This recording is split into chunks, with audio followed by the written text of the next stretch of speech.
Aloha, everyone. This is Chesapeake Movie Thoughts. And moving on today with continuing on with the series I've been doing of the Disney animated classics with the third Disney animated classic, Fantasia. And I have to admit, I have a special place in my heart for Fantasia because Fantasia seems to be more so than all of the other Disney films. The animators did for the love of their art form. It's a celebration of the art of animation more than anything else, and for that reason alone, is enough to give it a special place in my heart. Not to mention, it also gives Mickey Mouse his greatest film role ever. The greatest Mickey Mouse cartoon is a segment of Fantasia. It's The Sorcerer's Apprentice. If you're a Mickey Mouse fan, you know The Sorcerer's Apprentice. The image of Mickey Mouse in his Sorcerer's Apprentice outfit is nearly as iconic as Mickey Mouse in the red shorts that he wore in nearly every other cartoon. It's the it was the role of a career, so to speak, for an animated character. And it's if you're a Mickey Mouse fan, you have to watch at least the Sorcerer's Apprentice version of Fantasia, if not the whole thing. But I do enjoy the whole thing. I'd say the Sorcerer's Apprentice is a highlight. But I do enjoy the whole thing as someone who appreciates the art of animation. I've said in previous reviews that watching a Disney animated film is like having a painting on your wall, but it moves. And nowhere is that more apparent than in Fantasia, because Fantasia it's broken into segments, and there's minimal story. The Sorcerer's Apprentice has the most coherent story out of all the segments. Mostly, they're just scenes that are kind of linked together. They kind of flow into one another, but there's not a whole lot of story. It's just the music and the animation. It's just the animation expressing the music, and that was the idea behind it. In fact, the story behind the scenes. This is another one of those movies where the story behind the scenes about how the movie got made is almost as interesting, or maybe as interesting as the movie. This was one. It started with the idea for the Sorcerer's Apprentice. They wanted to adapt that piece of classical music into a cartoon. Originally, they wanted to use Dopey in it, but pretty soon they decided to go with Mickey Mouse, which ended up being the right call. Would have been interesting to see Dopey in it, but yeah, you can't beat Mickey Mouse in that role. But from that idea, though, they decided that the idea of marrying music and classical music and animation together was bigger than just that one cartoon, and they wanted to make a whole, not just a feature. This movie really wasn't meant to be a movie, so to speak, or at least it wasn't meant to be presented as a movie. It was meant to be presented as a traveling roadshow. That's how they call it. Basically, they want the experience of watching this movie to be closer to the experience of going to see a concert than going to the movies. They had an experimental new sound system, a sound recording method. Basically, it was a prototype for stereo sound. They had come up with, they called it Fantasound. But the Walt Disney Company created this Fantasound, a sort of early stereo for the movie, but like it hadn't been invented before, so no theaters were equipped with it. So they had to have theaters in order for theaters to show this, they had to be specially retrofitted with the audio equipment necessary for the Fantasound.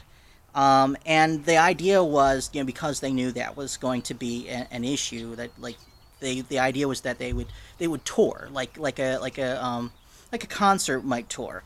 It would tour the country, and the theaters they'd give the theaters that they were booked in a chance to get the sound equipment installed, and they would just move from theater to theater for like an engagement for so many days at a theater and move on. So it was not a typical movie release because they didn't want this to be viewed as a typical movie. and it lost money because of that. Because this was sort of an experiment in a form of art that just really hadn't been done before, or at least not in this way. Then like there was no system in place for the distribution of this new kind of this new form of entertainment, as they called it. So they lost money on it. Now later on, they re-edited it, repackaged it, edited down some of the live action host segments in between the animation, and they shortened the film and did a mono track, audio track for it, and re-released it to theaters as a regular movie release, and it became a big hit in subsequent movie releases. And eventually it did make back its money. But on its initial release, because of the unique way they tried to release it, it lost money for the studio.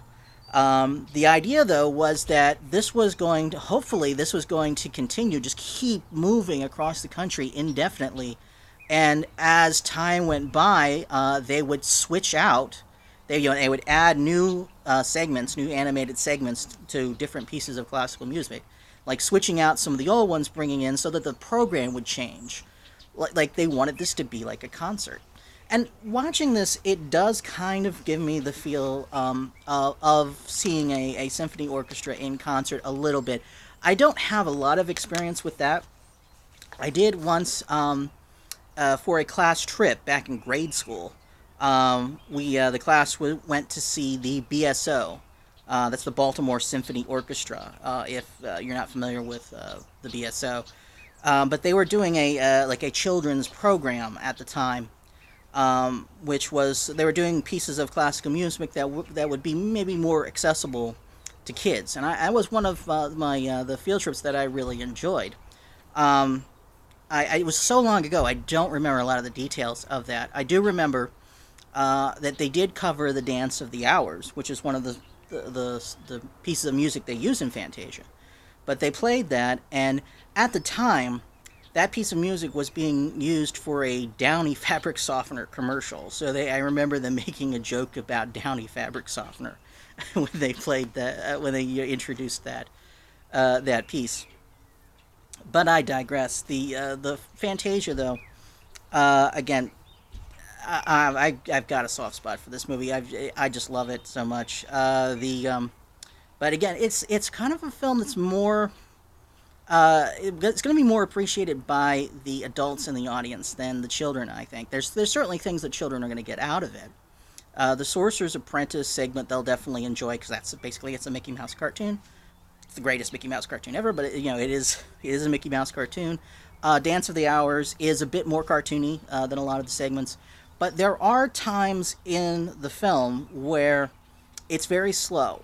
It moves. It's very slow paced. It moves parts of the, and that's intentional. It's a feature, not a bug. That's because they are interpreting the classical music in animation, and there are times in classical music where it slows down. It's not big and bombastic all the time. So they bring those pieces in, those parts of the classical music into the animation. So there is times where it slows down, and if you have kids with short attention spans, their minds may wander. It may not keep their attention as much as it would the adults who can appreciate the artistry that goes into it. So if any of film and the Disney animated canon is probably more for the adults than the children, it's this one, Fantasia. But you can't beat this animation. It's beautiful. It's breathtaking. It's the animators just showing off. It's basically the animators were just showing off, and these are the best animators in the world. So it's fantastic. And not only did it give us Mickey Mouse's greatest cartoon ever, but it also gave us one of the scariest Disney villains ever in the Night on Bald Mountain sequence, the Chernabog, the big demon on Bald Mountain.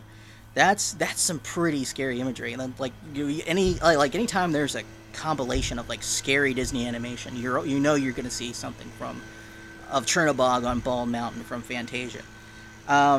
This is this is, strangely enough, not considered one of their anthology films, although it is in an anthology format. But later on, Disney's going to have a string of movies in the 40s, which are anthologies of short segments.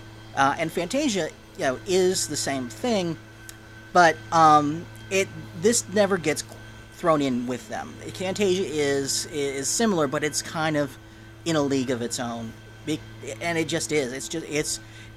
It's a notch above in quality. And if you haven't seen it yet, you might have to be ready to sit down and pay attention and go into your art appreciation mode to watch this, because like I said, there's not a whole lot of story outside of The Sorcerer's Apprentice. There's not a whole lot of story, but if you go into art appreciation mode and just see, this is what Disney animators turned loose are capable of, and that's why it has a special place in my heart. So anyway, watch Fantasia. One thing I did want to say, this was in Pinocchio as well, but I thought it was here. It was on the Blu-ray for Fantasia, so I'll mention it here. Several Disney Blu-rays have a presentation, which they call Disney View, and basically this is because movies that are that old, before the 50s, are done in a 4:3 aspect ratio. So it's like the old analog television shape. This is because that was standard for film up until the mid 1950s, in which widescreen formats started to be phased in and eventually became the norm. So these are always presented pillar boxed on Blu-ray, but pillar boxed gives you these boring black bars on the left and right, and the image centered on your screen. But rather than the boring black bars, the Disney View has new artwork, just a little strip of artwork on the left and right, for something done that's appropriate for each scene, that just kind of fills in the rest of the screen. And I really enjoy that. I mean, that's a lot more work for them than just putting black bars there. But they have to, for every scene, every time the feel of the animation changes, they have to have a different piece of artwork to put there, and they do it very well because it's not intrusive. It's not flashy. It's just something there that's to spice up that background and fill up the rest of the screen. And sometimes you never even notice when it changes, because it doesn't take anything away from the movie. It's just just a little something to spice up the presentation, and I really enjoy that. They've done it on some of these old Disney classics. I've never seen really any other Blu-ray release do that. And I granted that there's more work involved. You got to have come up with the artwork for it. But I kind of would like to see that. I kind of like to see that them do that, because that to me. I want to see the whole picture, especially being a film buff. I want to see the whole picture, because I don't want any of it cut off. But at the same time, I would rather see my screen filled. It is a little bit annoying when there's, parts of the screen that you're not using. So this is a good compromise there. You do get to see the whole screen, and the screen is all, the whole picture, but your whole screen is being used up. So I enjoy that. I don't know. I haven't heard anyone else really mention the Disney View format, so I don't know what other people think of it. But I like it, and I'd like to see more 4:3 releases on DVD or Blu-ray. Do something like that. But anyway, Fantasia, watch it. It's brilliant. It's beautiful. It's soothing. It is something that does help you relax. This is one. I don't know exactly where I would rank this, but it's going to be pretty close to my top favorites of all Disney films. So comment, subscribe, and that's a wrap.